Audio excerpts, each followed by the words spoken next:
going to start with the Triparian for the feast of the icon of Christ's face, not made by human hands. And we'll get into that story a little bit later. But the Triparian is the liturgical hymn that is used in the Byzantine church and is a part of the liturgy that teaches us about the theme of the day, the saint of the day, the feast of the day. And so this is the one that is specifically for the feast of the image of Christ, not made by human hands.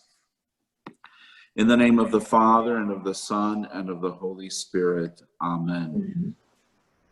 Before your most pure image, we bow in worship, O good Lord, begging forgiveness of our sins, O Christ God, because you chose of your own free will to ascend upon the cross in the flesh in order to deliver from the enemy's bondage those you had created. For this reason, we cry out to you in thanksgiving. You have filled all things with joy, O our Savior, when you came to save the world. In the name of the Father, and of the Son, and of the Holy Spirit. Amen. When we look at images and iconography, especially coming out of the Old Testament, and then seeing also the context of Jesus's own time, we realize that the Judaism of Jesus's time did not really use that much imagery, although we have synagogue art that does use some sort of image and icon. And so we looked at Europos last week as being one of those ancient synagogues that had imagery that we would call iconography today. But generally speaking, within the context of Jesus's time and those Christians who came from the Jewish tradition, remember that the first generation of Christians came out of Judaism. And so they brought with them their understanding and spirituality. And of course, they saw no disconnect between their faith and faith in Jesus, who was the fulfillment of the promise of God to his people. He was the anointed one. He was the Messiah. And so with that in mind, they also brought some of their own ideas regarding imagery, and one of those things was that in that early phase of Christianity, in those first 100 years, there weren't many questions asked about, how did Jesus look? And so we don't hear that kind of question within the context of early Christian writings. Nobody is particularly concerned with who or how Jesus looked, because it wasn't a part of their spiritual and religious DNA. So coming from Judaism, and especially the Holy Lander Judaism, so the Jews who were from the Greco-Roman context, they were more open to imagery and iconography, and of course the images of Jesus too wouldn't have been completely out of place. But the Holy Land Jews, who were the majority of the first Christians, they actually would have been uncomfortable with that imagery, and so it wasn't necessary for them. And so where did they find imagery? Well, they found the imagery in scriptures. And that's a very different impression than what we would think, because it's not exactly a description of how Jesus looked, but rather it is a description of who Jesus is and how the plan is fulfilled. And so I'm going to read to you as a kind of that understanding from the prophecy of Isaiah, the end of chapter 52 and the beginning of chapter 53, and listen to some of the key words that specifically talk about the qualities of Jesus, God's promised Messiah, and how that messianic promise would be fulfilled. It's all contained in Isaiah in what is referred to as the suffering servant. So let us start with this reading. See, my servant shall prosper. He shall be raised high and greatly exalted. Even as many were amazed at him, so marred were his features beyond that of mortals, his appearance beyond that of human beings. So shall he startle many nations. Kings shall stand speechless. For those who have not been told shall see. Those who have not heard shall ponder it. Who would believe what we have heard? To whom has the arm of the Lord been revealed? He grew up like a sapling before him, like a shoot from the parched earth. He had no majestic bearing to catch our eye, no beauty to draw us to him.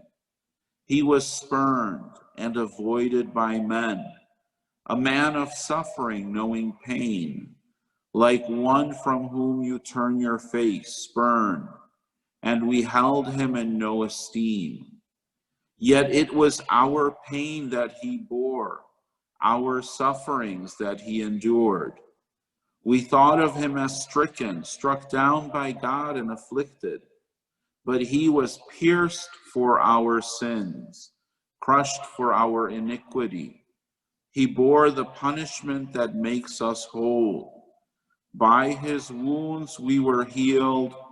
We had all gone astray like sheep, all following our own way. But the Lord laid upon him the guilt of us all. Though harshly treated, he submitted, and he did not open his mouth. Like a lamb led to slaughter, or a sheep silent before shearers, he did not open his mouth. Seized and condemned, he was taken away. Who would have thought any more of his destiny? For he was cut off from the land of the living, struck for the sins of his people. He was given a grave among the wicked, a burial place with evildoers, though he had done no wrong, nor was deceit found in his mouth. But it was the Lord's will to crush him with pain, by making his life as a reparation offering. He shall see his offspring, shall lengthen his days, and the Lord's will shall be accomplished through him. Because of his anguish, he shall see light. Because of his knowledge, he shall be content. My servant, the just one, shall justify the many, their iniquity shall he bear. Therefore I will give him his portion among the many, and he shall divide the spoils with the mighty, because he surrendered himself to death, was counted among the transgressors, bore the sins of many, and interceded for the transgressors. So as that is a very specific description of the person of the Messiah. And in this case, specifically referring to Jesus. not exactly the way that the Messiah would have been awaited by the people of Israel, who, after centuries of being subjugated, were hoping for a more strong military leader, someone who would free them and someone who would redeem them from their slavery as a people, as a nation. And but this was, of course, this was not the way that God's plan unfolded. So the revelation then comes with this understanding that here the prophet Isaiah is telling the people of Israel, and of course all Christians, exactly what Jesus was going to accomplish, that he was going to make reparation for the sins of the people. He was the sacrifice. And there are a number of references there which are very important too, that we'll see became favorite themes among early Christians. So when we, we can't just go chronologically and grasp onto catacomb images and start from there. We need to draw a line between Jesus and the images, because it wouldn't be wise to ignore the development of the image of Christ among early Christians. There was a part of early Christianity, a time in early Christianity when Jesus's image was not all that important. And that may come very shocking to us who, we've seen catacombs. Not always do we see the timeline of catacombs in relationship to church history.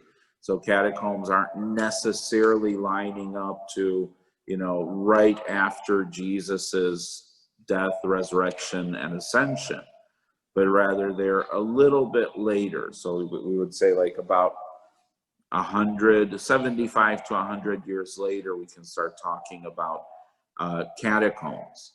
But there's still that period then of 75 plus years, which is, 2 to 3 generations of people, and hence generations of Christians who have been perfectly content with embracing the image of Jesus as it is presented in the Old Testament, and then, of course, within the gospel tradition. And so it's an image that is qualitative, talking more about the qualities of image rather than his physical reality. And so based on that, then I think we should also follow through and familiarize ourselves with some of the other words that were written about Jesus at this time. And so one of the first sources that we find that is outside of the Christian tradition is the writings of a man named Josephus Flavius. Josephus was a Pharisee by birth. He was the son of a Judean priest, and he was born right after Jesus's ascension. So he was born around the year 37, 38. And as a young man, he became very politically active and became a participant in protests, but what we would call also, freedom fighting against the Romans, as did a great many people, because the Romans were taxing the Jews very, very strongly.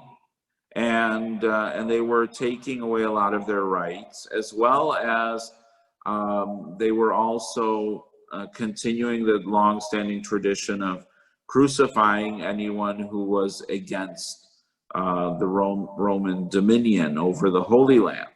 And so Josephus becomes a part of this this movement, this liberation movement, and he subsequently, in the year 66, he is captured by the Romans. And when pressure is put upon him, he decides to step away from his revolutionary activities, and subsequently he is taken to Rome, where he becomes an interpreter, a translator for the Emperor Titus. And so under the sponsorship of the Roman emperor, he is able to compose a number of works that we still have that are considered very important for the understanding of Jewish history under Roman rule. And so he wrote an extensive work that is called The Jewish War, and then The Antiquities of the Jews. These historical writings have become important in the Holy Land, especially because he records a lot of information about historical events and where they took place. And based on his writings, the Jewish War was written in the year 78, and the Antiquities of the Jews around the year 92. Based on these writings, archaeologists have been able to discover many of the historical sites, realizing that he was very accurate and meticulous in his writings. And so he wrote in the Antiquities of the Jews, he wrote a description about Jesus, since these were phenomena that he was familiar with growing up there in the midst of the Holy Land, right after the earthly ministry and life of Jesus. And he wrote this: "At about this time lived Jesus, a wise man. He performed astonishing feats, and was a teacher of such peoples as are eager for novelties. He attracted many Jews and many of the Greeks. Upon indictment brought by leading members of our society, Pilate sentenced him to the cross. But those who had loved him from the first did not cease to be attached to him. The Brotherhood of the Christians, named after him, is still in existence." And in a version which was, so this was written in Greek, a version that he wrote that is an Arab Arabic translation from the 10th century, actually has added on even more. And it says here, his disciples reported that he had appeared to them 3 days after his crucifixion, and that he was alive. Accordingly, he was perhaps the Messiah, concerning whom the prophets have recounted wonders. And so in his writings, it seems to be a very positive take on Jesus, because he was looking at Jesus as a continuation of Judaism, a sect of Judaism. So it wasn't a new religion that was separate from Judaism, but rather connected to it. And one of the, and so we could think, so what do historians do when they deal with these kinds of texts? Because of course, we do not have the text of Josephus in his handwriting, because he wrote it, and then it was written in many copies that were used and spread around and have been preserved in different ancient libraries and in some monasteries. And of course, it was also repeated for Christian monasteries, since these were texts that were very important for an understanding of the history of Christianity. And so the historians will say, well, perhaps somebody added this in. Perhaps this was an embellishment to, make Jesus a part of this history. Because we're kind of coming out of a perspective of doubt. And ever since the Reformation, we see and look at details within the New Testament, but even in the Old Testament, with a cautious and sometimes doubtful eye. And so we're reading it a little differently. However, there really isn't a tradition within early Christianity, and the first, I would say, 1,000 years of Christianity, there isn't a tradition of embellishment or somehow manipulating text so that it would produce the desired effect, so that, Jesus would be mentioned positively and not attacked by Josephus. So there wasn't that tradition. Usually what happened when there were problematic texts within the early church, especially after the councils, these texts were destroyed. And so we don't have, the writings of Arius, because, he was pronounced a heretic and everything he wrote was destroyed. The only thing we know is what his opponents wrote about what he wrote. And so we have some of that information. But, so in the same way, this, there wasn't any type of historical revisionist approach, where they would change text. And the other thing that we find that is interesting also in antiquities, so Josephus has a commentary, which is kind of interesting. He says, he talks about the execution of the apostle Saint James, brother of the Lord. And he refers to him as the brother of Jesus called the Christ. And remember that the Christ was not Jesus's last name, but rather it is the Greek rendering of the Hebrew term Mashiach, which is Messiah or Anointed One. And so he's not calling Jesus Christ. He's saying that that Jesus is called by some the Christ or the Messiah. So, but he writes about James and how his execution by the Romans was unjust.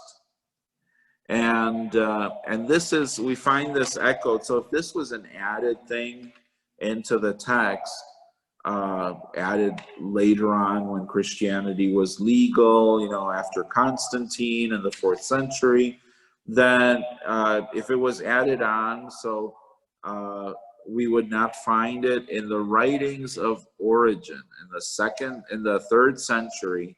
Origen, this is still time of persecution of Christians, and literature that was Christian or had some Christian context was rare, and hence Origen cites this text of Josephus, and he is surprised that Josephus wrote so warmly about James and also about Jesus. And so historians see most of the texts of Josephus as being original to Josephus's hand. So that's an important piece of information. Other texts from the same period then, so in rabbinic religious literature, rabbinic being the literature of the rabbis who led Judaism from Jesus's time, because they were in charge of the schools, the synagogues. And however, especially after the destruction of the temple in Jerusalem, so the rabbis took over as the religious leaders, since the priesthood no longer was exercised, since there was no longer a temple after the year 70. And so there are in the Mishnah is a collection of commentaries on the Old Testament. So it is teachings on the Old Testament by a number of rabbis who are very important for this part of history. And these are primarily from the end of the first and the second centuries. So all the way up to the year, right before the year 200 AD. And there are 4 quotes, 4 texts that speak about Jesus. And they refer to Jesus with kind of an insulting nickname. Jesus in Hebrew is Yeshua. And that is the same as the name Joshua in English. It means God saves. But they refer to Jesus in these texts because they're writing negatively about him. So they don't pronounce his full name. They just call him Yeshu. And so it's not a nickname as familiarity. It's a nickname as insult. And so these are the 4 citations that we have from the Mishnah. The first one: it has been taught, on the eve of the Passover they hanged Yeshu because he practiced sorcery and enticed and led Israel astray. The second citation: our rabbis taught Yeshu had 5 disciples: Mattai, Nakai, Netzer, Buni, and Toda. So just as a note about Jesus having disciples, not the right names or the right number, but that recognizes that he had disciples. The third citation, a little weirder. It happened with Rabbi Eleazar ben Dama, whom a serpent bit, that Jacob, a man of Kepher Soma, came to heal him in the name of Yeshu ben Pantera. But Rabbi Ishmael did not let him. He said, "You are not permitted, ben Dama." He answered, "I will bring you proof that he may heal me." But he had no opportunity to bring proof, for he died. So it's kind of a moral tale about being healed in the name of Jesus and it not happening, and then he dies. And there's another interesting thing too. So Yeshu ben Pantera, there was in this period in the Holy Land, there was a story about Jesus being the son of a Roman soldier who was called Pantera. And so, and it's, that's why Ben is son of. So Yeshu ben Pantera, son of Pantera. And it was gossip. It had to do with Mary being pregnant and Joseph not being the father. So it connects to the tradition of Mary's perpetual virginity more than anything else. But it is gossip meant at the detriment of that teaching. And many historians think that the genesis of this name, Pantera, actually comes from a misunderstanding of a term that was being used about Mary in this period already, and it is the term Parthenos in Greek. Parthenos means virgin, and so Virgin Mary. And so since there isn't really any other source, this seems to be repeated in different places as gossip that has become repeated so many times that now it's considered potentially true, or it is used as a way of insulting Christianity. But it primarily serves as part of this alternative narrative to combat against the influence of Christians on Judaism. Because from this same period, in the 2nd century, we get from the rabbis all of the laws that forbid the participation of Christians in services in synagogues. And then the 4th citation from the Mishnah goes like this. Once I was walking on the upper street of Sepphoris and found one of the disciples of Yeshu the Nazarene by the name of Jacob, a man of Kephar Sechania. He told me, thus did Yeshu the Nazarene teach me. For the hire of a harlot hath she gathered them, and unto the hire of a harlot shall they return. From the place of filth they come, and unto the place of filth they shall go. And the utterance pleased me. And that's an interesting quote, which seems to be okay with the rabbi who repeated this and put this into the Mishnah. So there, if anything, there seems to be still a little bit of a question amongst the Jews and the rabbi leaders as to Jesus, who he is. And so that's why the sayings are interesting, because they're not talking about anything messianic, but they are kind of, like in quoting a saying of his and saying that it was pleasing, that's a little mild. It's not as strong of criticism.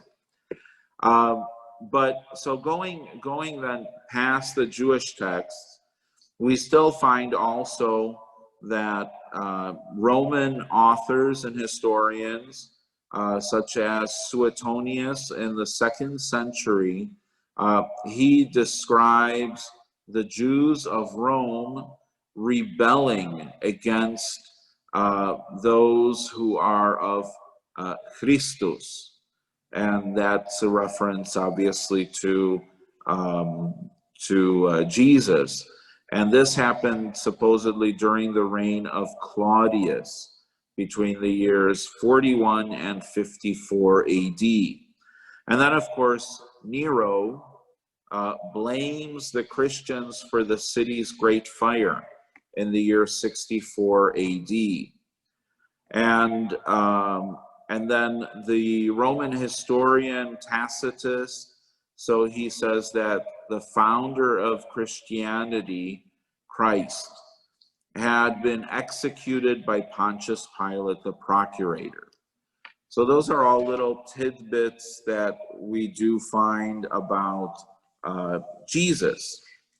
But then, so we've come kind of through the texts that we've looked at, and there are many more, although they are not as important historical references.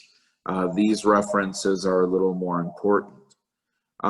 However, we find ourselves now in the midst of the 2nd century, and we begin to experience the influence of converted Gentiles upon Christianity.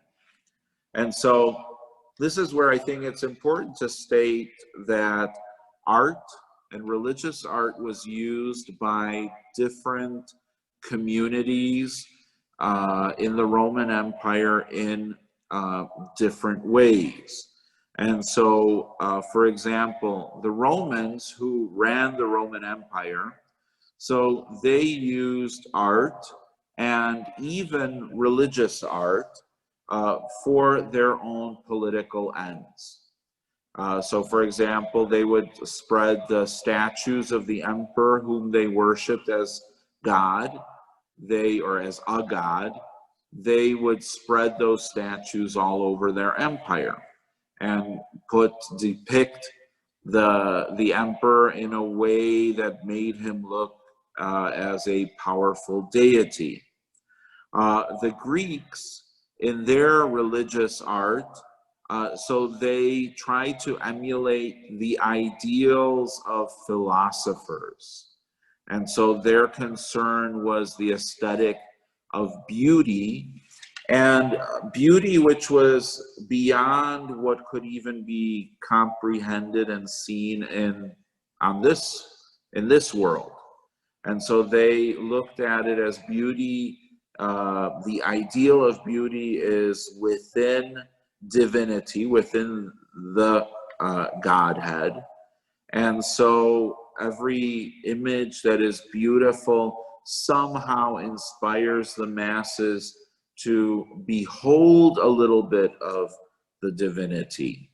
And so that ideal, the attempt of art and art of a religious nature, is to elevate one's thoughts, prayers, one's heart, elevate it to the divinity.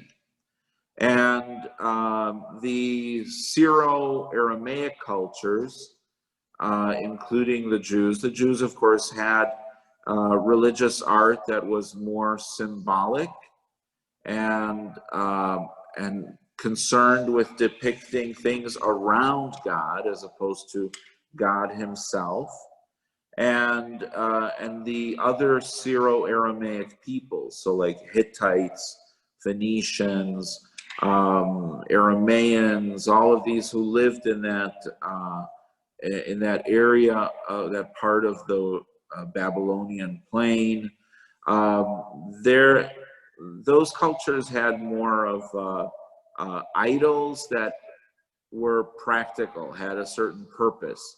So an idol that was about a god or goddess regarding fertility, crops, trade, prosperity, and of course many of them were also from kind of nature-based. And so, but there wasn't, the development of the image wasn't as advanced as, like, for example, the Greeks or even the Romans. The culture that probably had the most advanced and developed religious art were the ancient Egyptians. And even the Roman Egyptians, who had been sufficiently Hellenized by this time, they still understood a lot of the religious art that decorated their tombs and the sarcophagi and even the bodies, the mummies of their deceased ancestors. And so religious art in Egypt was very much concerned with depicting the afterlife, depicting the continuation of life after this life. And so these cultures coming into direct contact with Christianity begin to assimilate some Christian theology and context to their own spirituality and background, artistic heritage. And so we begin to see then depictions specifically in the Roman Empire in places like the Catacombs. And the Catacombs are an interesting reality because they are places that are not desecrated by the Romans. The Romans are still on a binge of murdering, torturing, arresting the Christians, and they used many, like Nero used the fire of the burning of Rome as his means as the event to blame the Christians for. Many Christians were blamed for things from famine, plagues, because Christians refused to offer sacrifice to the Roman gods. And so they were a popular target. It was easy to say, well, they did not offer any tribute. And so because of their lack of faith, they are the ones who have angered the god of, whatever, be it weather or crops, and they have caused this god's wrath to come upon us. And so that became the justification of another wave of persecutions and more and more martyrs. The one thing, though, the one place that was preserved were the catacombs. Under Roman law, catacombs of any religious tradition, be it pagan, Jewish, or Christian, were regarded as locus religiosus, or religious place. And as places of burial, they were protected by the Romans, who specifically said these places could not be violated, they could not be broken, and nothing could be confiscated from there, because they took the superstitions regarding the afterlife very seriously. It was something that in a sense scared many of them. Now, in the catacombs, so we're looking, catacombs become a regular fixture already from the time of Jesus, but especially after the year 100. There seems to be a boom of specifically Christian catacombs. And we find these catacombs in Rome, where many can still be visited up to this day. And we also find them, though, in other parts of the Roman Empire, be it Antioch, North Africa, France, Spain, even Germany, Greece, Turkey. So you'll find them all over the place. One of the main reasons was that, unlike the ancient Romans, the Christians and the Jews buried their dead. The Romans, they burned, they cremated their dead. And so there's no real question, although there are pagan catacombs, the generic way that Romans disposed of the bodies of the deceased was by cremation. And since the rules for the Christians were very important because of the belief in the resurrection of the body at end times, And that was also part of the belief of Judaism. So both these communities buried their dead, and that's one of the reasons why we find the catacombs all over the Roman Empire. In this period of, second, third century, there are two types of images that are used. There are symbols, and then there are specific images of Christ. And one of the symbols that is not used is the cross, because the cross was still being used by the Romans in this period up until the 4th century, was being used as a way of execution.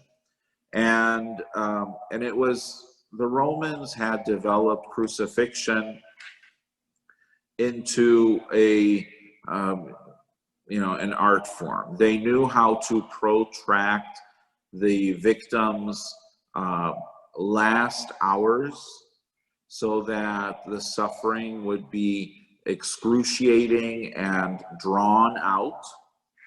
And this was done not only against the person who was crucified, but also as a message to the peoples who were around, coming into the city. So they would see someone crucified, the condemnation would be posted, and if the person was a subversive or a criminal or fighting for a freedom fighter, this would send a very strong message to anyone who might be considering the same thing. So for the Christians, the early Christians, the cross was not an easy symbol. So the most conspicuous symbol of Christianity was this, the fish.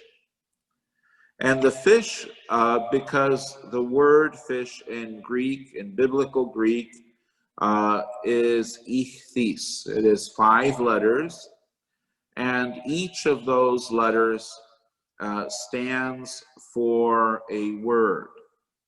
The first letter is the iota, and that stands for Jesus, Jesus. The second letter is the chi, or the he, which sometimes we spell as ch in English, and that stands for the word Christos, which is the anointed one, or Christ.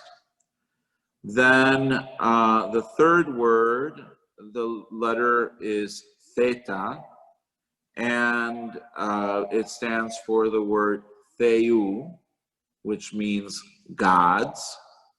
So God apostrophe S.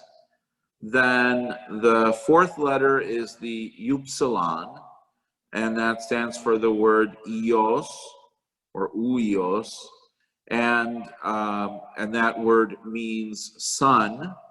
And then the final letter is the sigma, and that stands for the word sotir, which means Savior. And so it is Jesus Christos Theou Ios Sotir, which means Jesus Christ, God's Son, Savior. And so it became, in a sense, it is the first profession of faith. And it became the symbol that then stood for the Christian community. And so we still see it associated with the Christian community. Unfortunately, I think many people don't realize where this even came from. The other images, so that's the symbolic image. The other images are kind of divided. They're already images of Jesus, but they are either allegorical. And so allegorical means that it is an image of Jesus doing something that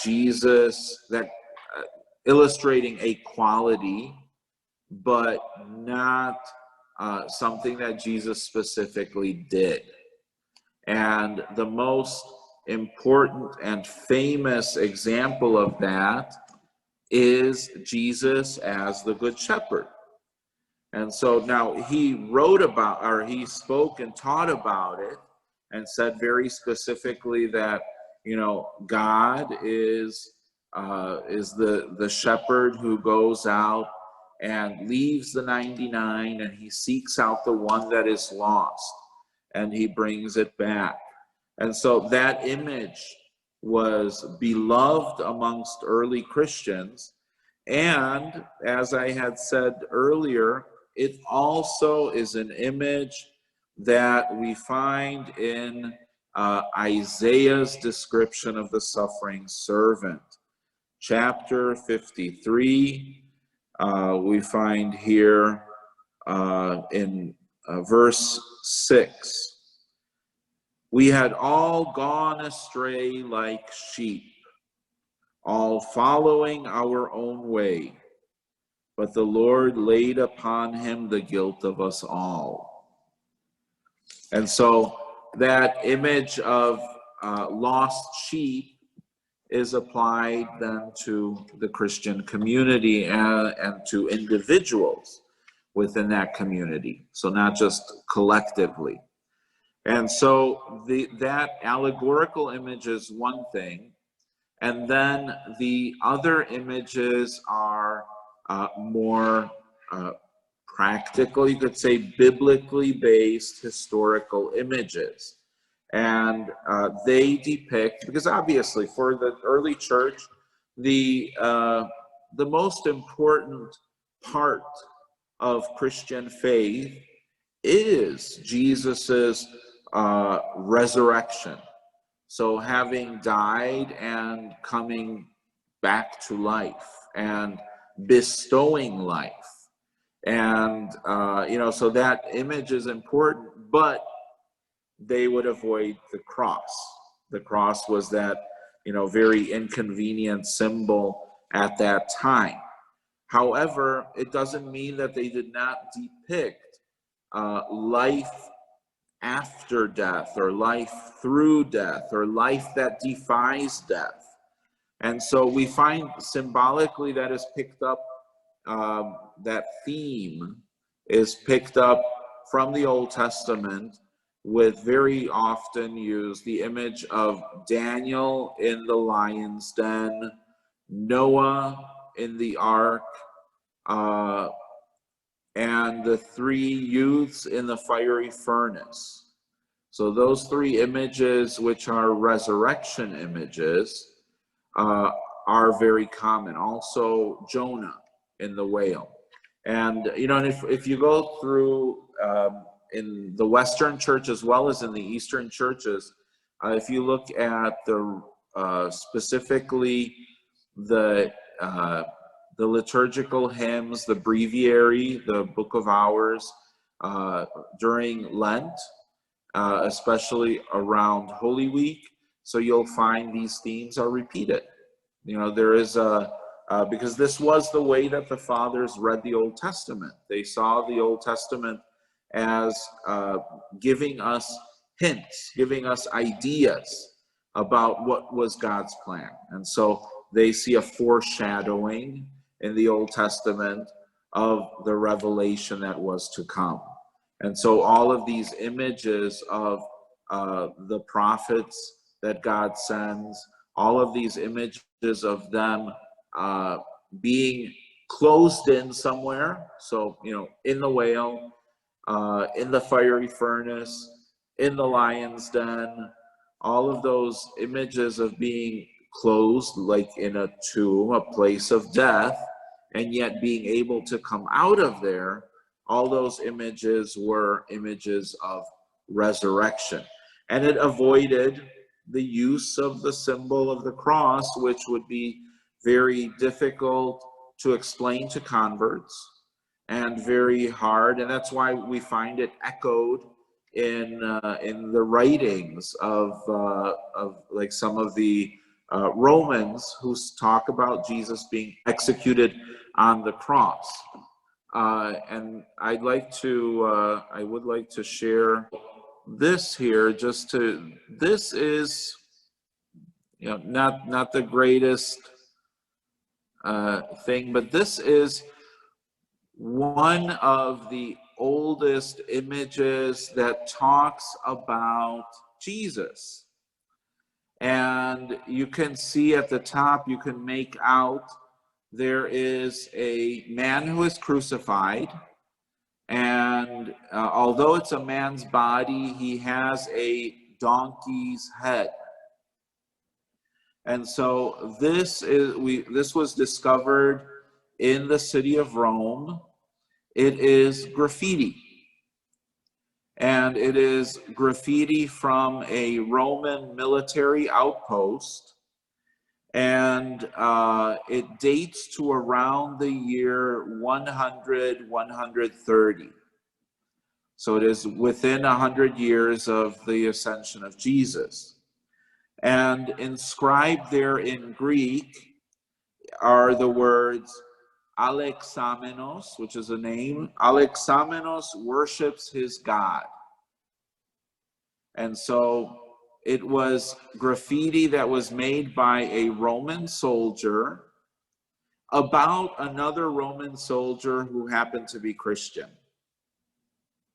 And because at this time, Christianity was still considered to be a Jewish sect. So the donkey's head is put on the body because among the Romans there was this popular belief. They were ignorant. Many of them were ignorant of Judaism. So they believed that Jews worshipped, or the Jewish God manifested himself as a donkey. And so it's an interesting image that shows it insults Christianity, but it also insults Judaism. So it actually, but this is, in a sense, this is one of the first mentions that we find of Christianity, and it gives away a little bit of that disdain for Christians, for what they stood for and how they lived and how they ultimately challenged what was the norm in the Roman Empire. Now, there are other wonderful images, though, that are from the catacombs that do give us much more beautiful images to contemplate. And so here specifically, we can look at this one, which depicts Jesus raising someone in a tomb. So probably because the person's body is wrapped, as was the tradition, especially among the Egyptians, that person probably is Lazarus. And Jesus is depicted in philosopher's garb. He has, if you can see, his body even has that kind of a slender, like a pose, which we find in Greek and Roman statuary. And so it is not meant for a Jewish audience. This is obviously reflective of traditions among Gentile Christians.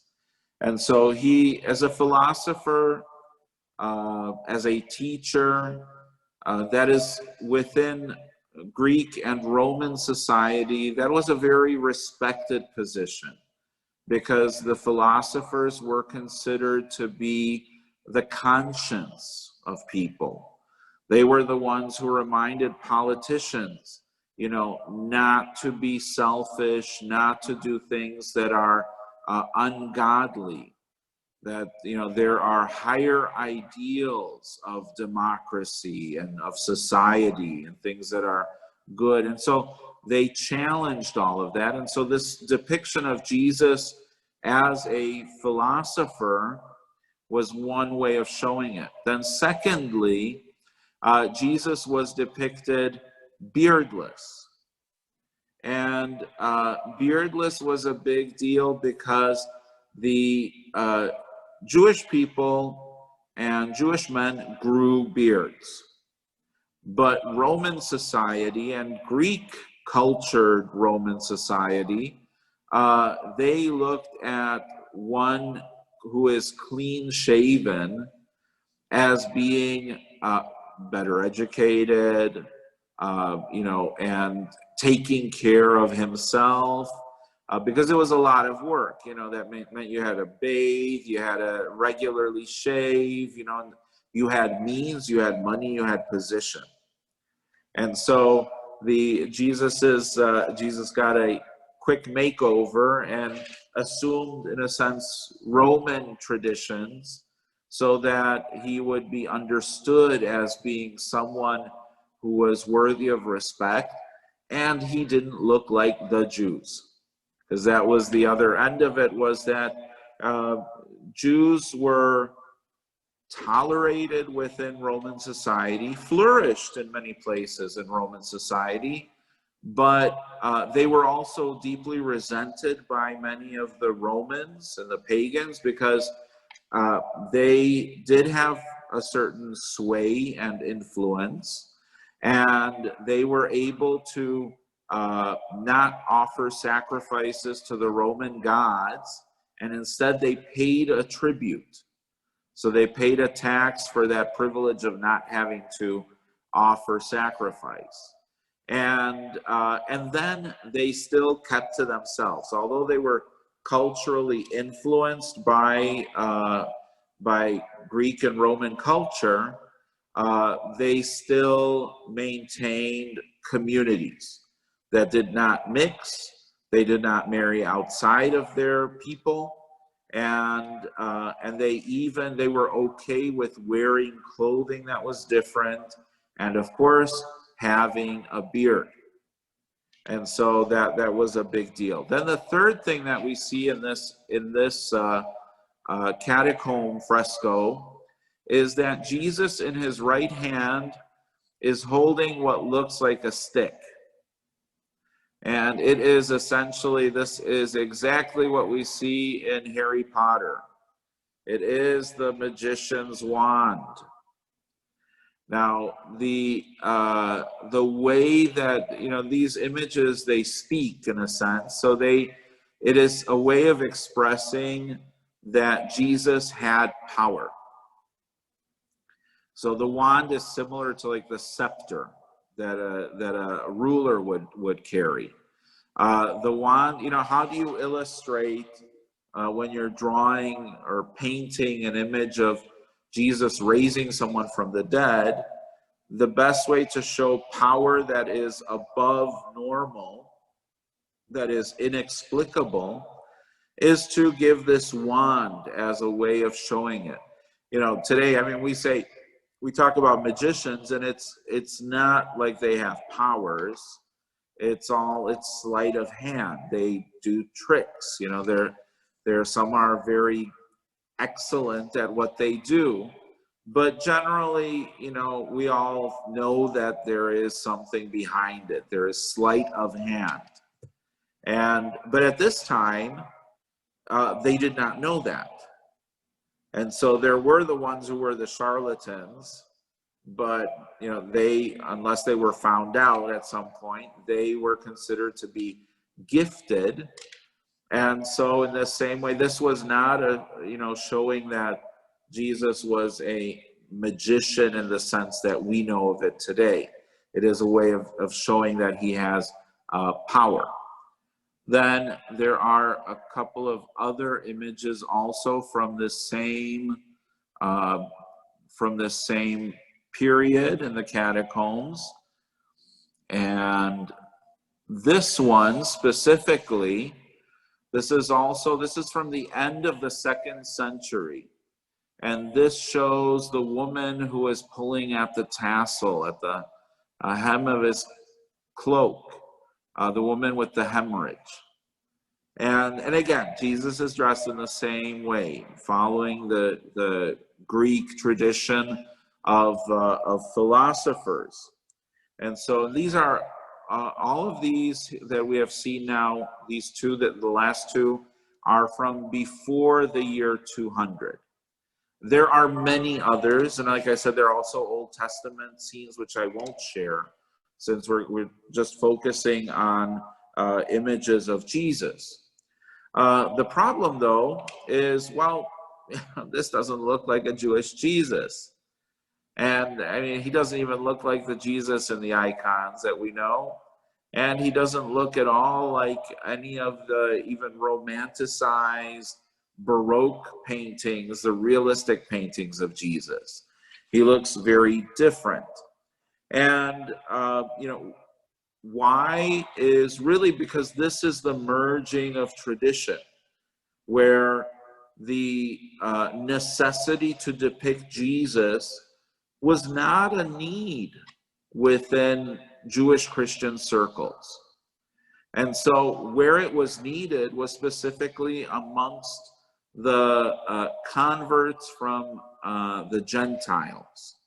They wanted to see Jesus, but the way of, knowing how he looked, that had not necessarily been preserved in any artistic fashion. And so the expression is more of what he did as opposed to how he looked. However, as we go forward, so we do come to a depiction of Jesus that is a bit more following the traditions that we are familiar with. I spoke about last week that the synagogue of Dura Europos had as its next door neighbor a house church. And it was a dedicated building built around the year 235, so within 200 years of Christ. And it had as its primary room a place for baptisms. And so there are a couple of rooms. One was probably for the gathering of the faithful for liturgy, and the other was had an actual baptismal font. So it was a font that was connected with water. And here we don't find the abundance of imagery like we do in the Jewish synagogue, which is about from the same period. However, what we do find there is still quite important. And it does show some of these themes that were also present in the catacombs. So this here, I'll share with you the picture of the actual baptismal room. So this is what we have that is extant from the baptismal font. You see behind the columns, there is a small basin which would be filled with water for baptisms. And then right next to it is the image of the women, and all that's left, unfortunately. There are only two women. The women coming to the tomb. That white little building is the tomb of Christ. And then in the niche that is over the baptismal font is the image of Jesus curing the paralytic. Now it's very difficult to see, but I do have a better picture of that, and it is right here. So that is the image, and you can see the paralytic there twice. Once he is laying on his bed, And then on the other one, and Jesus is the person at the top who is pointing, again with the wand, is pointing to the paralytic in the bed. And then the next time we see the paralytic, he is carrying his bed. And so, and again, Jesus is dressed in kind of the Greco-Roman style. So it is that which we know as like a toga. That is not the way Jesus would have dressed. And of course, there's still no sign of any facial hair. And this will continue. And so another theme that we find, so at the same time, so about the year 250, we find a number of bizarre images, such as this one, which is an image of Jesus as Apollo. And we know that it is not Apollo because of the inscriptions that have been recovered, partial inscriptions by it that speak specifically of Christ.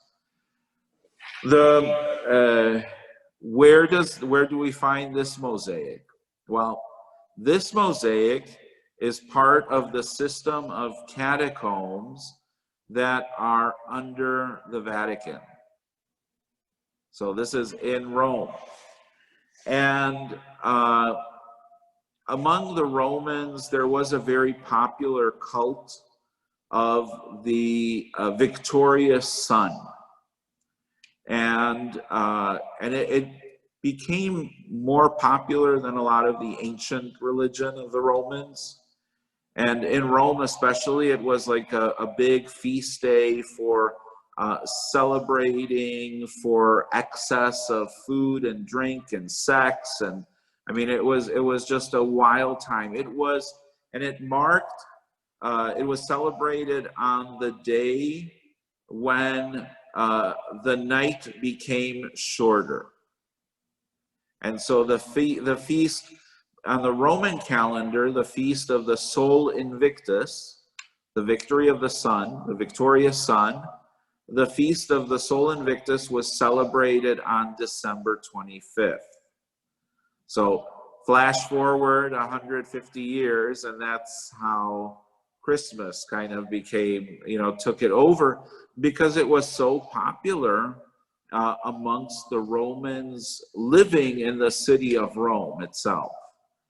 And so this was already an attempt, I think, by Christians to take what was popular amongst the pagans and show that, Christ is the Son.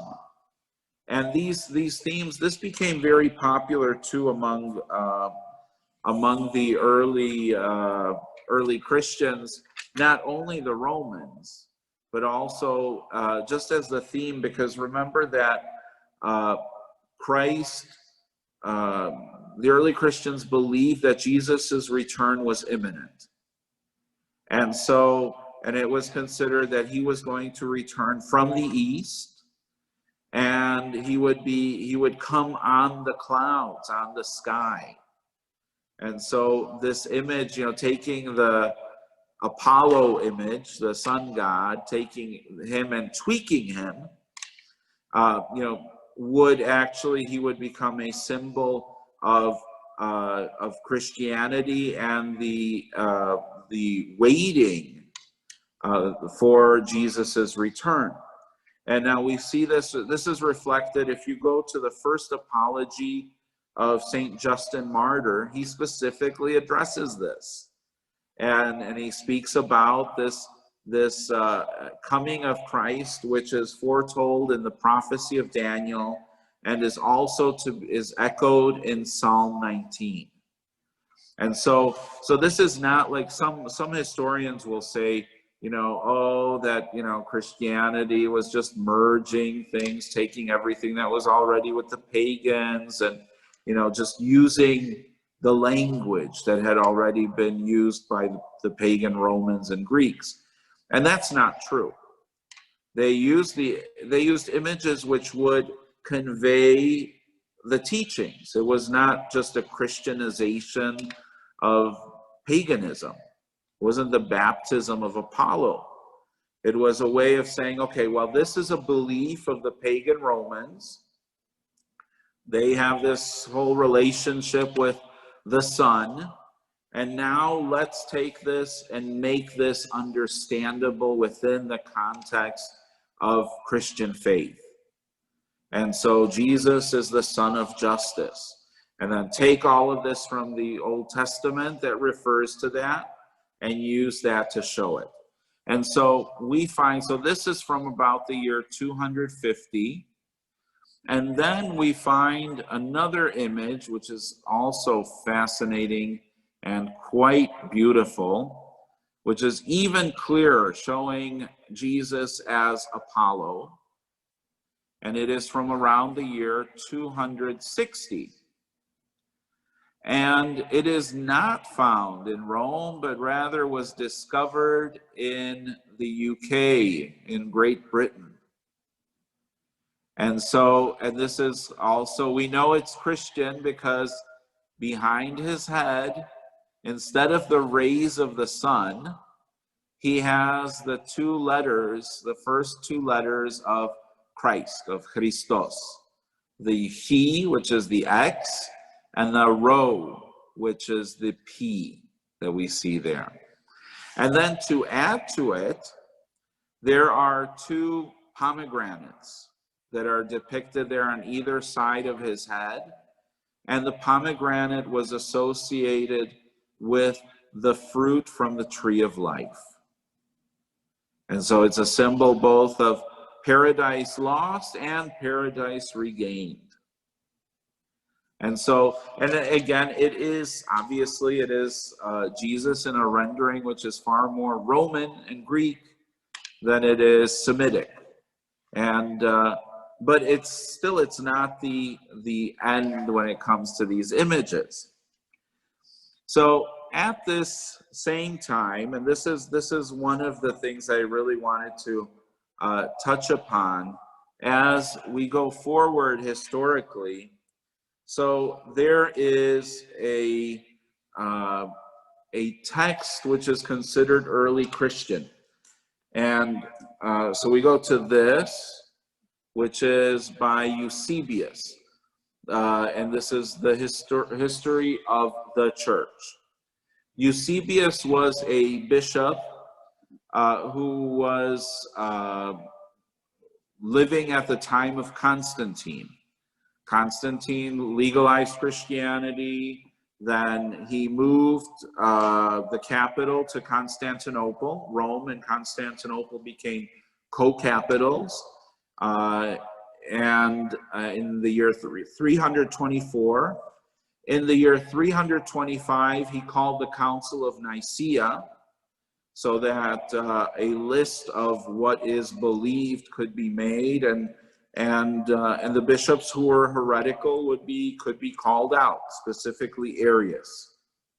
And then in the year 326, Constantine sends his mother to the Holy Land, where she goes and she finds the true cross. So Eusebius, he bases his writings, he goes to the different ancient dioceses of the church, and he gets from the locals the history. He sees in the bishops' homes different evidence, texts, histories that he incorporates in this text of the history. And he also has a sit-down, extensive interview with the man himself, Constantine. And so all of that is in the book. The interesting thing, he gives us this information about an exchange that happened between Abgar, the king of Edessa. Edessa is a small principality in Asia Minor, in what is today Turkey, close to the border with Syria. City today is called Urfa. And Abgar is someone who has connections. He has heard about Jesus because there are Jewish merchants who are also coming to his town. And so these merchants who have seen Jesus performing wonders and heard him teaching, they come to Edessa and they tell the Jewish community there about this Jesus. Maybe he is the Messiah. Maybe it is happening. Word of that comes to Abgar, who is not Jewish, who is pagan, and he hears about this Jesus. And so because of his condition, he is very sick. And most historians throughout the centuries have equated his illness with leprosy. And so it is something that he can still function, but he is slowly dying. And so he sends a letter with an emissary. He sends a letter to Jesus and asks Jesus to come to Edessa to cure him. So Eusebius goes to visit the bishop in Edessa. Edessa was one of the first kingdoms, and these were small principalities. So, I mean, this is not a large country. And it was one of the first kingdoms that received Christianity because they were visited by disciples, two of the disciples of the 72 that Jesus had sent out himself. And the one that went there is a Saint Thaddeus. So Abgar asks Jesus, and Eusebius, in his history of the church, he actually preserves the text. The text of the letter was written in Aramaic, and so Eusebius translated it into Greek.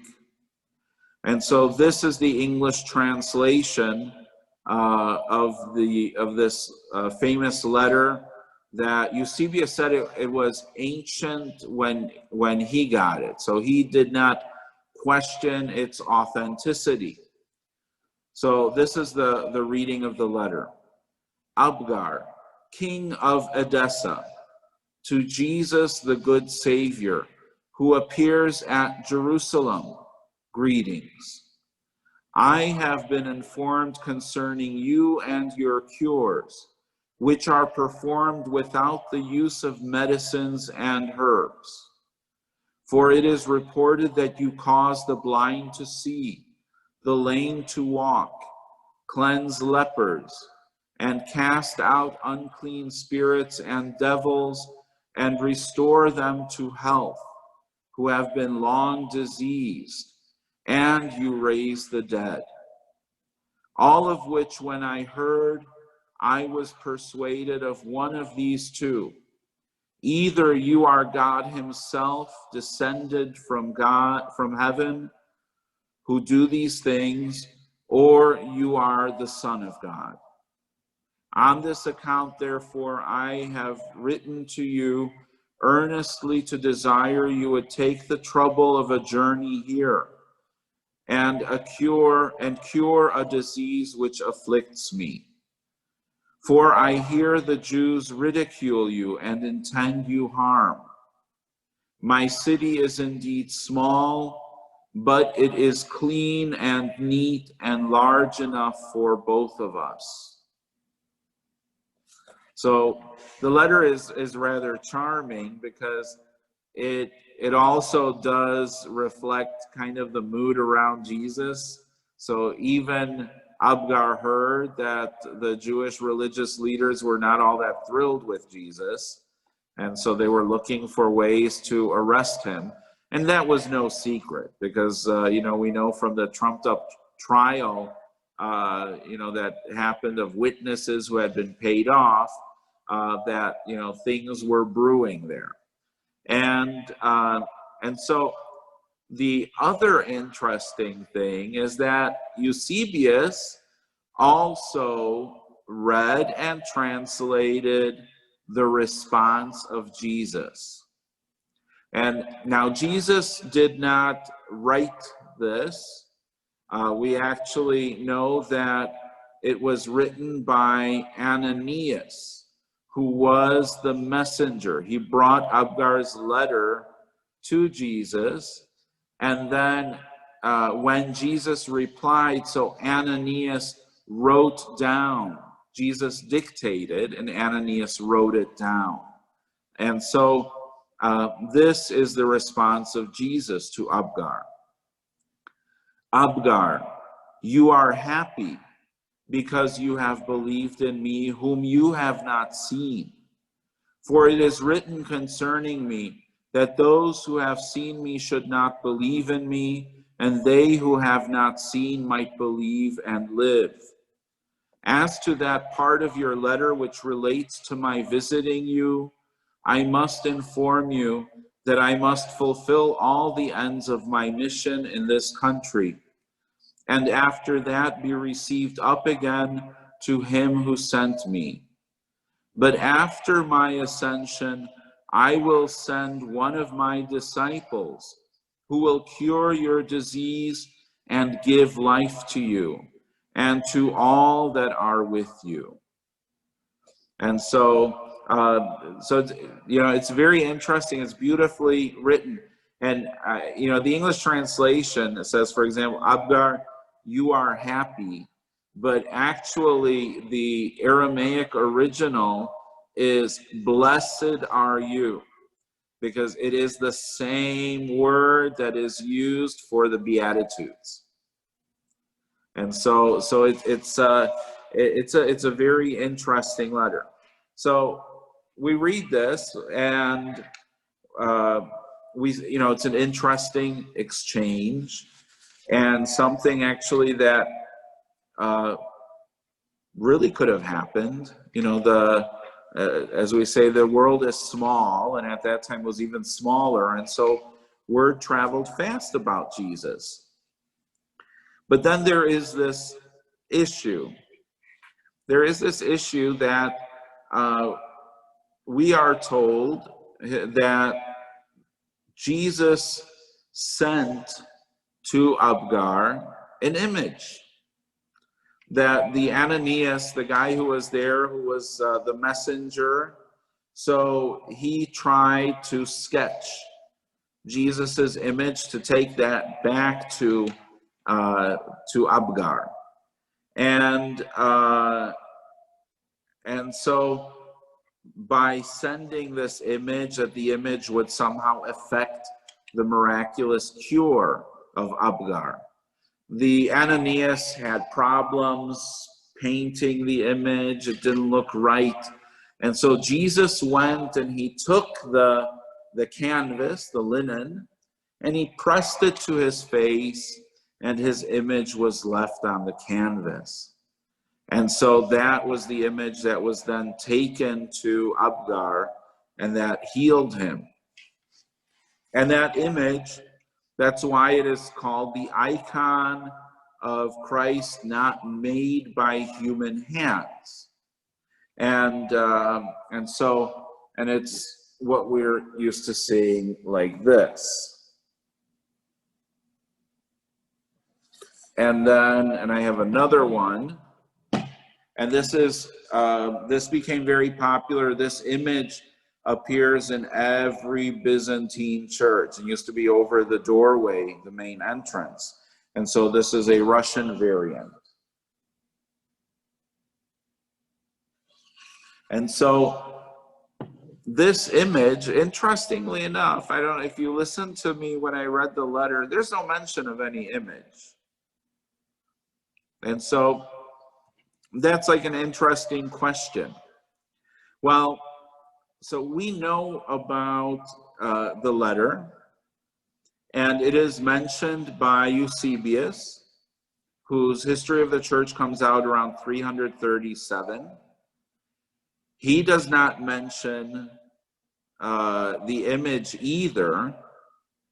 And then we also know about a nun who came from the west, probably from France. And she traveled as a pilgrim to the Holy Land. Her name is Egeria. She kept a diary of her entire journey, which has been, saved and preserved. And so it gives us beautiful information about the church in that period. She went to Edessa in the year 384. And in 384, she talked about seeing the letter of Abgar and seeing the response of Jesus as penned by Ananias. And she actually says that she had read about the content of that letter when she was still in France. And so it's very interesting. She does not mention at all the image. And so what is going on? Well, we find the image mentioned for the first time in a book that is called the Doctrine of Adai. Adai, or Thaddeus, is one of the 72 disciples who had been sent by Jesus to Abgar after Jesus's resurrection. And so this Adai, obviously he would be contemporary to Jesus. The text that is attributed to him, that's called this Doctrine of Adai, dates to about the year 400. So it is not as old as the other texts, as Egeria's diary, which is, just 15 years older.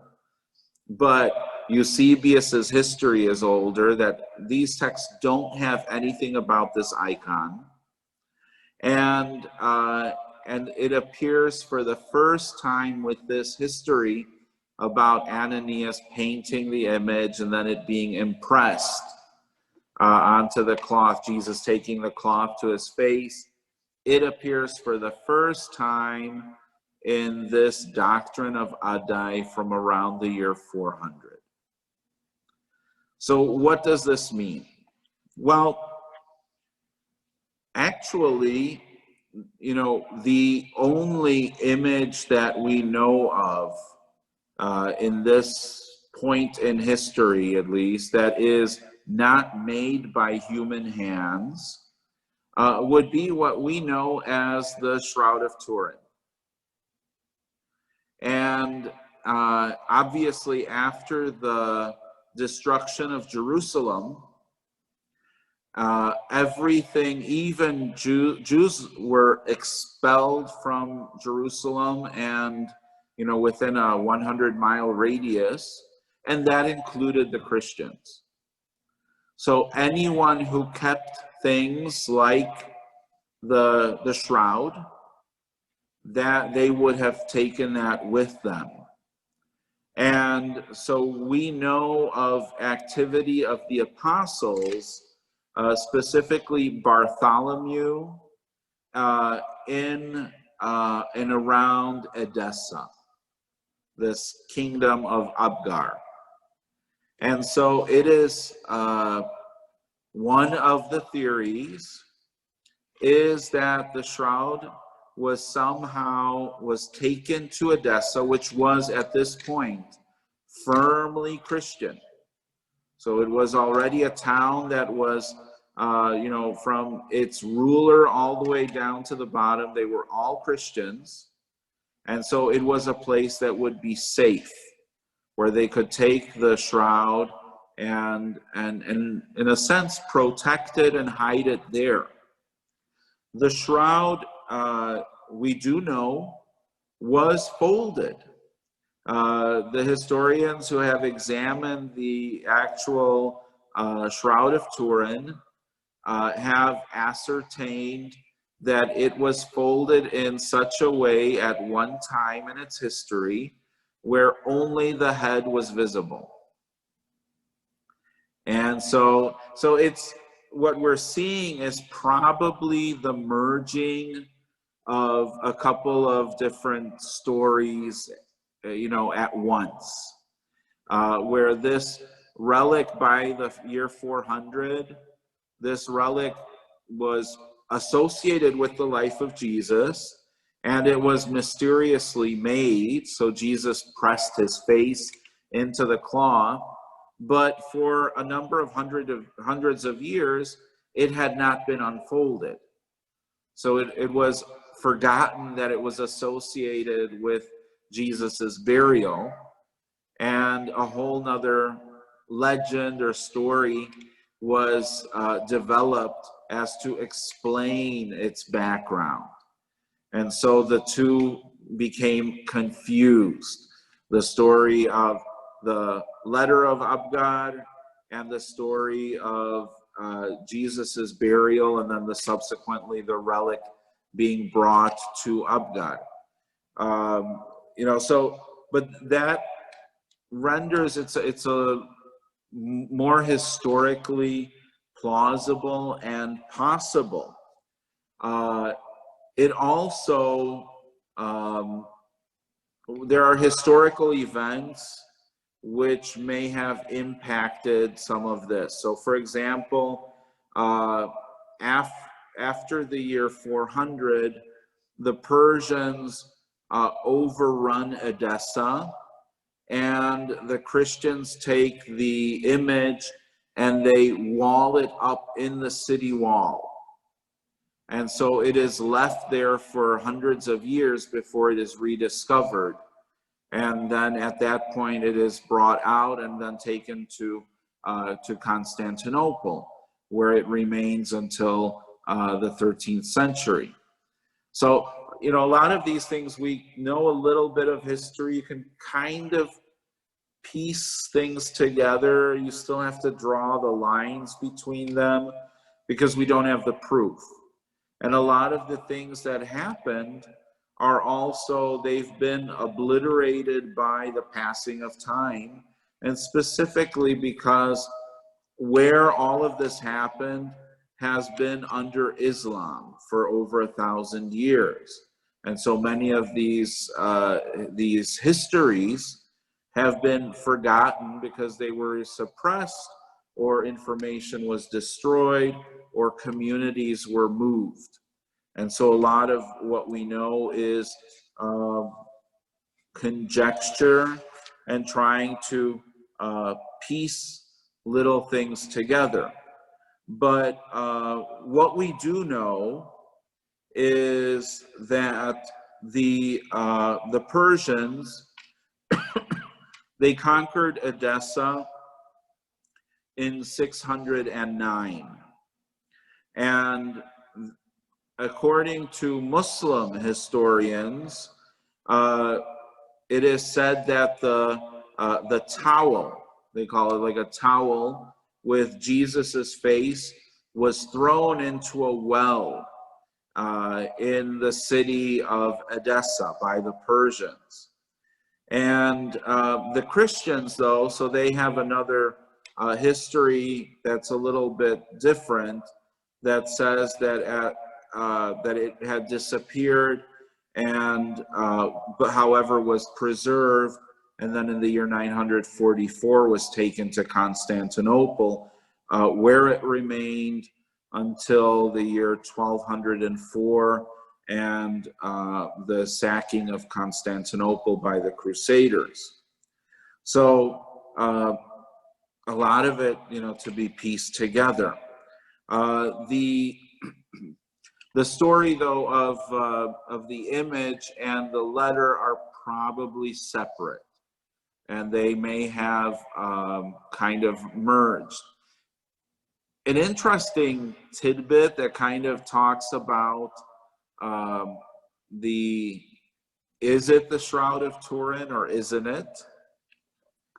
The St. John of Damascus in the 8th century, so he wrote a treatise called On Holy Images in Defense of Iconography.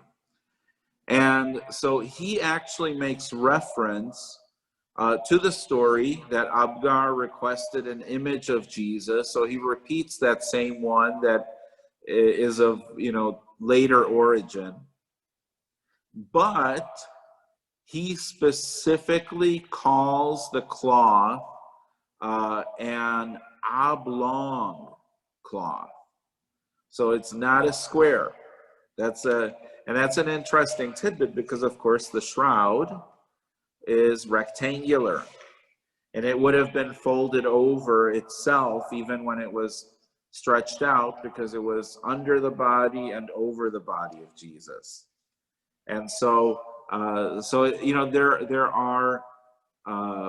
are little hints or tidbits that are perhaps worth exploring. I do have a few more images here.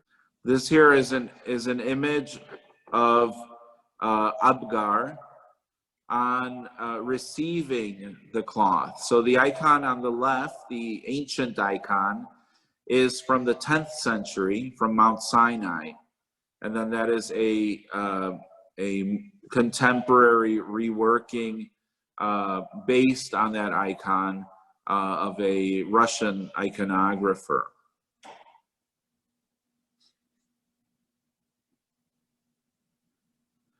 And then this here, this icon is a 16th century icon from Slovakia. It's a Ruthenian icon.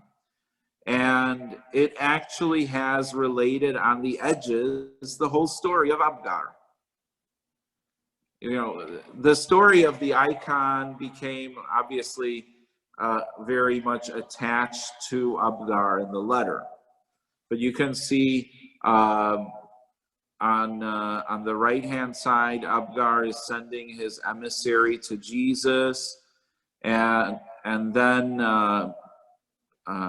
he's underneath painting the image or trying to paint it, and then Jesus speaks to him. That's probably when he takes the cloth and puts it on his face.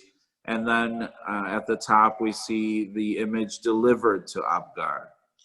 So a beautiful icon that tells the story with these scenes at the side. The finding of this icon has really influenced also iconography. So there isn't really like historical evidence that says, okay, why all of a sudden do we find the image of Jesus looking much more traditional, what is familiar to us? So here we have this image, which is in Rome. It is mosaic done in the apse of the Church of Saint Prudenciana, Santa Prudenciana, and it is from the year 410.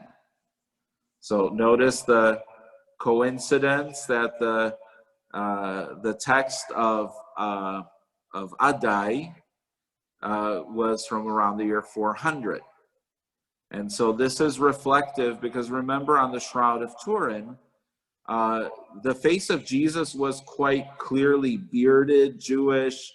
He had certain physical traits that became a part or are a part of iconography and how Jesus is depicted. Here, let me show you a better photograph of the same. A little more of a close-up. And then so this is in a church. And above him, you'll notice in the previous photograph, there's a cross, which is jeweled. See, after St. Helena located the cross became a symbol of Christianity. Constantine illegalizes Christianity, but the image of Jesus on the cross, here's the icon painted by Winnie, the icon of the crucifixion of Christ that's going to be on our icon screen. This image would not have been, let me show it. This image would not have been done amongst early Christians, even after crucifixion was no longer used as a method of execution. So these images are much later. The oldest image of the cross is actually from around the year 450, and it shows Jesus with his arms open, his eyes open. The cross is behind him. He's not even attached to it. So they were really avoiding the image that is so familiar to us of the crucifixion of Christ. And so the image of the cross that was used in early Christianity was either that jeweled cross, so it was the cross becoming this resplendent, precious image covered in stones and everything, or the floral cross. So the cross that is growing and budding leaves from it, that is alive and life-giving, and kind of goes full circle back to the wood of the tree of life in the garden. And so that image of Jesus crucified, even though the cross is used, it's not the cross that we're familiar with. It's still, I would say a couple generations away. There are also images of Christ from catacombs. Catacombs continued into the 4th century, and we find, so this is around the year 350. And the image of Christ from this icon was known, it was venerated. And so here, because this is before the publication of the text of the Doctrine of Adai, we don't know what influenced this iconographer, this artist, to create this image with the beard. But, Christianity was legal. It had returned to its origins in a sense. Some of the Roman traditions, including being clean-shaven, were not necessarily, recognized as being historical. So, perhaps some of that became a part of it. One of the things, this is from the ceiling in one of the catacombs. One of the things that is interesting, we can see already like that in icons of Jesus, there's always a cross that's in the halo. And so here we can see there isn't a cross in the halo, but there is something that is cross-like going on behind Jesus. And so that tradition of the cross being in the halo is not yet established in iconography. Nor is the tradition of putting the letters, I am who am, the ho'on, neither is that a tradition at this point in iconography. And this is, we could say this is from the first generation of Christian iconographers, because they're no longer functioning secretly. They're no longer underground, even though this is a catacomb and it is underground. But they are functioning and performing their task, in painting without fear of reprisal or arrest. And so I think they're much more mindful of the traditions as they were being done also in other communities. So this is after the Council of Nicaea. There is much more of an understanding of who Jesus is. And also, even the depiction of Jesus in this form already harkens to the image of Christ Pandocrator, the one who is going to return.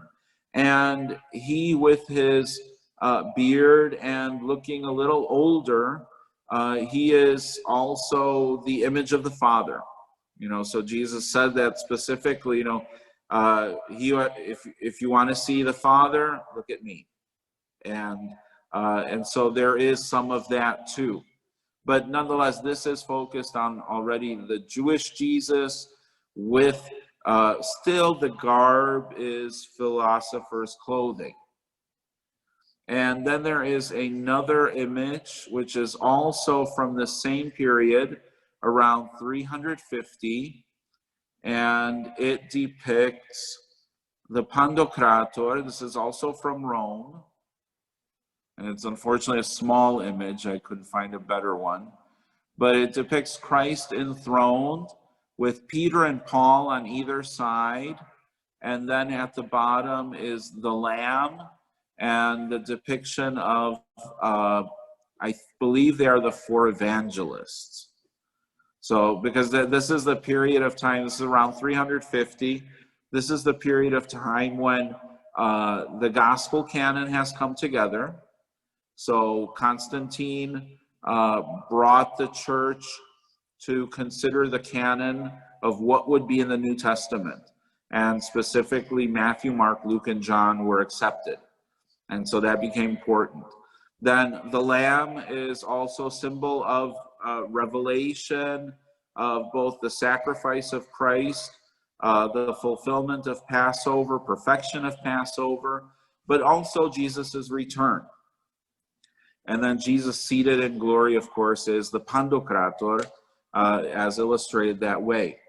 Now, after the year 400, we find some really, really monumentally impressive images of Christ. And the first one, again in the city of Rome, is this one, showing the all mosaic, made around the year 400 and... this is a little later. This is after the year 500. So this is much more developed. What we see, though, here is Jesus is now dressed in gold. So in iconography, there is the use of gold in Jesus's clothing. On one side, it is done showing him dressed like in the sun, as showing him to be greater than the sun. So he breaks the sun into these pieces that are in his clothing. Or in this one, he is just completely dressed, arrayed in gold and in light. It is still before the canonical detail of the cross in the halo. So he still doesn't have that. And the image also is not inscribed. It doesn't say actually that like the ICXC that we're used to seeing is not there. The iconography still is reminiscent of ancient Roman art, and really at its finest point, it is what would be done in Constantinople as well as in Rome. They were co-capitals at this time. And so this imagery was very very much canonical. It was like the official imagery. So it's no longer like Catacombs. There's still a lot of leeway there. There's a lot of interpretation.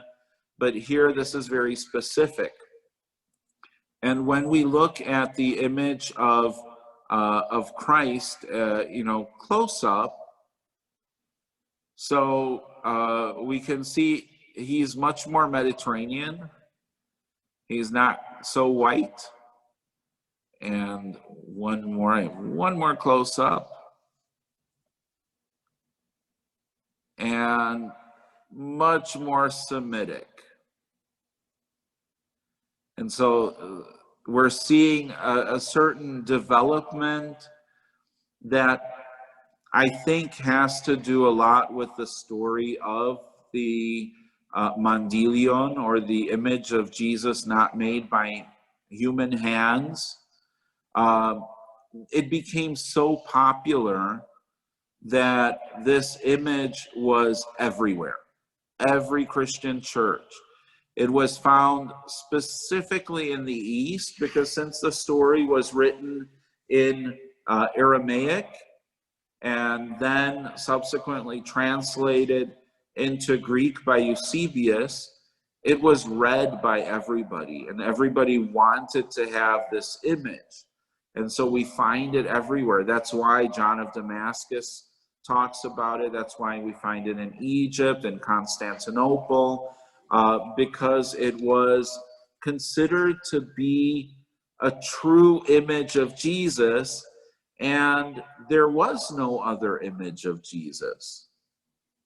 See, and so even though Judaism kept a lot of the information about the background and the character and the works of Jesus, Jewish Christians never really developed the image, and yet by the time of the 5th, 6th, 7th centuries, Christianity was dominated by Gentiles who came from backgrounds that had a very close understanding and relationship with images. They decorated, those who had means decorated their homes with paintings of themselves, their loved ones. So they liked decoration like this in church. They wanted to see what Jesus looked like. And so I think historically, if we piece it together, this was the only image. This image of Christ not made by human hands was the only image that provided an authentic image of Christ. And that becomes a very important portrayal that we see then at its apex when it comes to iconography in this image. And this image is from around the year 535. It was most likely painted in Constantinople itself, or in Alexandria by Constantinopolitan artists. This image was commissioned by Justinian, who built Hagia Sophia in Constantinople, and he gave this image as a gift to the Monastery of St. Catherine in Sinai upon its founding. The Monastery of St. Catherine has the remains of St. Catherine of Alexandria, and is also built over the site of where the burning bush appeared to Moses. And so, and it was, and as a site, it's also respected. They received a letter of protection written by Muhammad. So Muhammad actually wrote a letter of protection for this monastery. That's how important the monastery was for the Middle East. And so every time Muslim invaders came through, the monks would show the letter from Muhammad that granted them protection by him. And so the monastery was spared, and actually still functions today as a monastery, with these beautiful minds, but with this Christ, which is just, very haunting, and And we may say that he's quite white, but that is also, if you look at the hand is darker.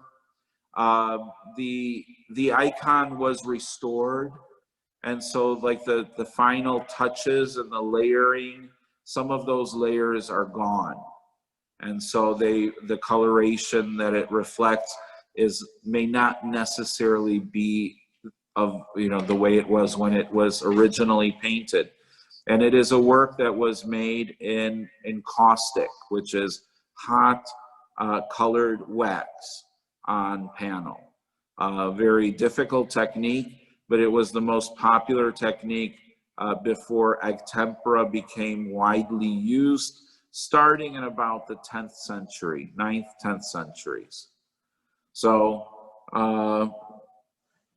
this is a little bit of an introduction to the iconography of Jesus, where it comes from. There's a lot more that we can explore. We can go into these stories and see, some of the details. When you dive into it, you can see it connecting, but and it makes sense.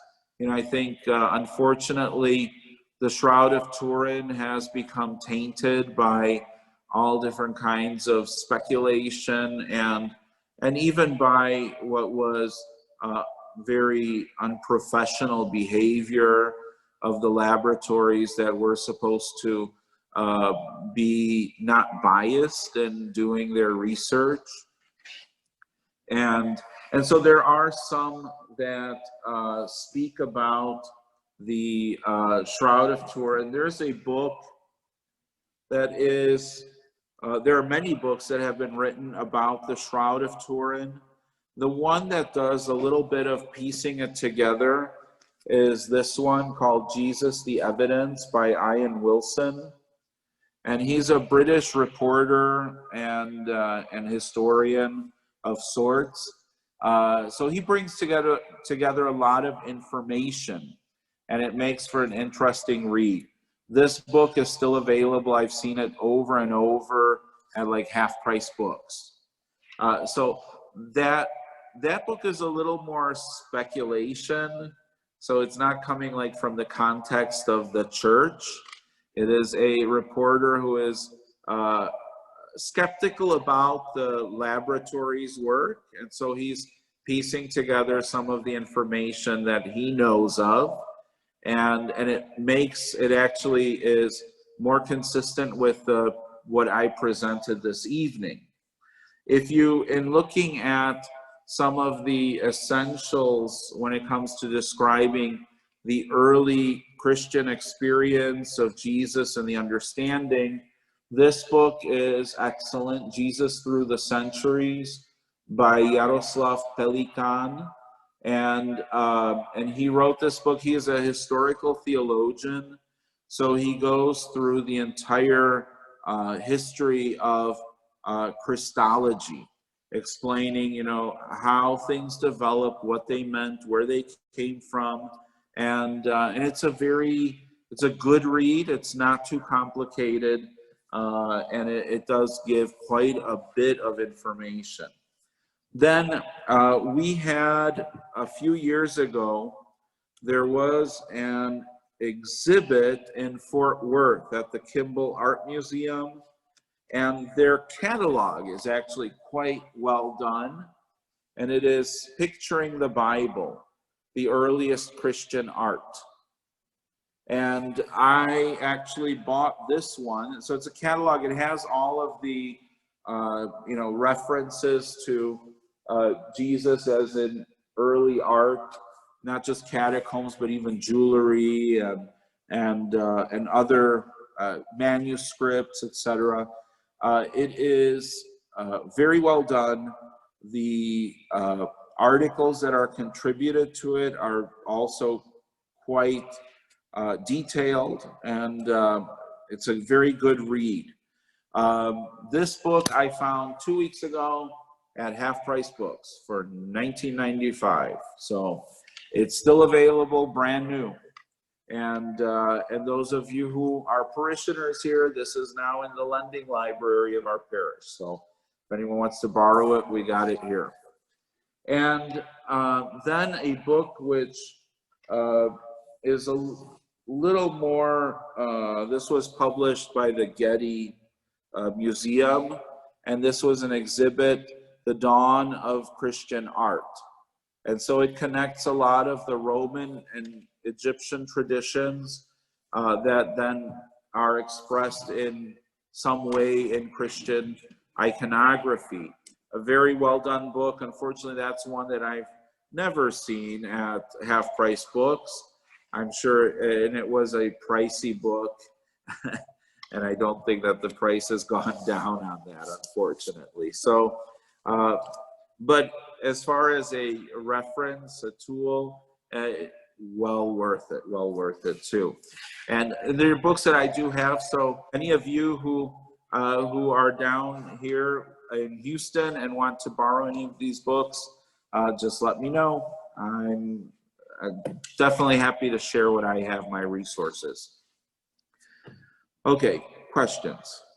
Blessed is the kingdom of the Father, and of the Son, and of the Holy Spirit, now and ever, and forever. I have one question, Father. Yes. There is a shroud in the Cathedral of Oviedo, and it seems to be part also of the Shroud of Turin. So it depicts also the picture of Jesus. Why is it less known or less referred to it? Well, I think from what I've heard, so there's a few of them. There is the shroud in Genoa, which I think was taken then to Rome, and I think is now in the Vatican. So there's at least 3 or 4 of them. There has been some research done, which, and I don't remember which one. I think it is in the book of Ian Wilson, and probably in some of the more recent publications about the Shroud of Turin. They have identified that it is the same cloth. And so what is thought is that because the cloth was not simply one layer that was around Jesus's body, but it would have wrapped him a number of times around, that it is thought that pieces of this cloth were cut, pieces that did not have his image, because his image only appears, that cloth has been shortened. And so it only appears the front and back sides. And so on the excess, the other piece, there would be no image. At least we don't know of any image. And so what was probably done was that the cloth was taken and then a copy of the face was painted on. So they're first class relics, you know, because it's all of that touched the body of Christ after you know, his death on the cross. So it is you know, it is the max. It's like having a relic of the cross, you know. I mean, it is the relic of relics.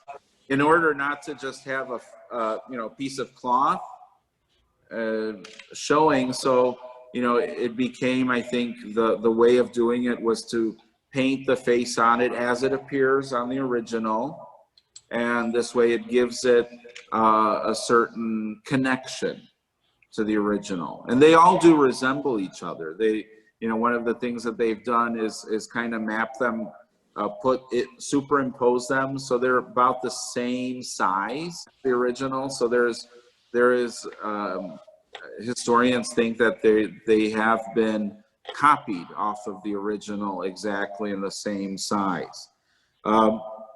Problem, of course, is now after what happened with the lab results and the manipulation of that and all the I guess the kind of scandal that it made, the churches, the dioceses, and even the Vatican is not well disposed to collaborate right now with any historians, with any laboratory. You know, everybody is kind of hanging on to their piece, literally, and, you know, don't want to get involved with people who are out to disprove it. And so that's become one of the reasons why there are less books written about it. But the books that are coming out are much more scientific. Things that have been preserved, like, you know, there's the one guy who in the 60s had access, an Italian botanist and historian. So he used masking tape on the shroud, and he pressed it to the shroud and picked up like seeds, spores. And I mean, it was the most horrible way of doing it.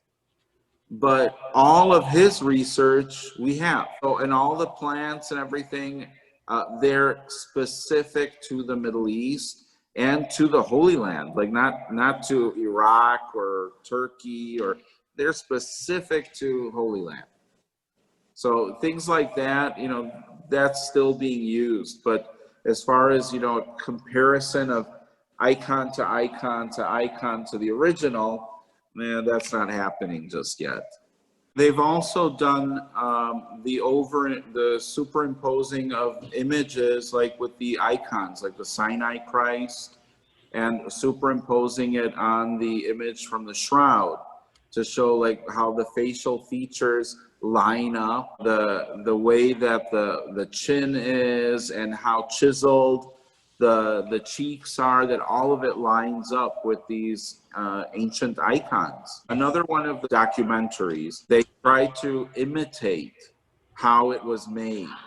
So they're showing that it could not be done. You know, there's no way that technology from, you know, from the 12th century, but even from like Leonardo da Vinci, because the cloth is ancient. They do know that. And so but they could not, you know, they tried using metal to like burn it, singe it, and you know, nothing. There's no brush strokes on it. So, you know, it's definitely an image that has still no explanation. So next week, the schedule is, next week we're going to talk about Mary, the earliest iconography of Mary. And again, go through, and it's going to be a little less involved, obviously, because Jesus is so important and essential to Christianity. You know, there's a lot more to go through. Whereas with Mary, it's going to be a little less, and I think a little lighter. And we'll be, of course, we'll look into things like the Lucan Madonnas, which are a big part of the story of the iconography of Mary. And then the following week, so our deacon candidate, David Dominguez, will be leading a webinar on the Septuagint. What are the differences between the Old Testament that is used commonly in the Roman Catholic Church and Jewish scripture, and also the Byzantine canon? And that is only the Old Testament. If you remember, Septuagint was the translation into Greek from Hebrew in Egypt that was considered miraculous. And then the week after that, so that's 3 weeks from tonight, we'll have a webinar about the apparitions of Mary, specifically looking at early church. So not going so much into recent apparitions, but looking at some of the first apparitions, because in a way, it does set up the way that we approach these kinds of events. And they are interesting because a lot of people have focused more on recent apparitions and not so much on some of the historically recognized ones from centuries ago. We're going to continue doing these webinars every Wednesday, as long as we have to deal with, you know, the pandemic. It's a good way of getting together, studying a little, and sharing faith. please do share this with anyone that you know would be interested. All 4 of these will be available on our YouTube. Rewatch it, link it, share it, send it to people to see. And so any topics you might think of, just shoot me a message or an email and let me know. You're welcome. Have a good evening.